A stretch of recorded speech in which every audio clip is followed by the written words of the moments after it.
Assalamualaikum, bertemu lagi kita dalam siri video tutorial pewarisan. Kali ini, Ali akan sambung penerangan tentang cara penggunaan modul rancang pewarisan. Video kali ini khusus tentang bahagian 1 iaitu pesanan kepada waris. Semua ahli pewarisan.my yang berdaftar boleh menggunakan modul ini secara percuma.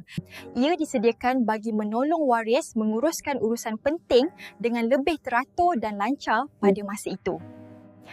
Tujuan dokumen pesanan pada waris ini untuk dibuka semasa hari kematian arwah. Di bahagian atas terdapat dua butang utama. Butang papan cetak membolehkan anda menyemak maklumat yang telah dimasukkan dan mencetak dokumen sekiranya anda telah berpuas hati. Butang kedua ialah info. Sebelum bermula, Ali cadangkan anda membaca maklumat lengkap di bahagian info supaya lebih jelas tentang tujuan dan cara pengisian modul ini. Terdapat 3 bahagian utama yang perlu diisi. 1. Pesanan anda kepada waris. 2. Pengurusan jenazah. 3. Orang yang perlu dihubungi. Untuk bahagian pesanan anda, kami telah sediakan beberapa template pesanan yang boleh dipilih. Alia sarankan tuan-puan memahami setiap pilihan terlebih dahulu sebelum membuat keputusan. Tuan-puan boleh memilih satu, beberapa atau semua template yang disediakan. Jika anda mempunyai pesanan tambahan, anda juga boleh menulisnya di bahagian akhir. Bahagian kedua adalah berkaitan pengurusan jenazah. Jika anda menyertai skim khairat kematian di kawasan kejiranan atau masjid berdekatan, masukkan maklumat tersebut bagi memudahkan waris menguruskan pengkebumian. Biasanya, skim khairat masjid atau surau merangkumi perkhidmatan seperti kafan, solat jenazah, van jenazah ke tanah perkuburan dan pengkebumian.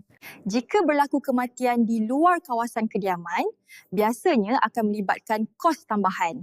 Alia sarankan anda mempertimbangkan pakej Khairat Plus dari pewarisan yang boleh membantu menyediakan dana tambahan sekiranya situasi ini berlaku.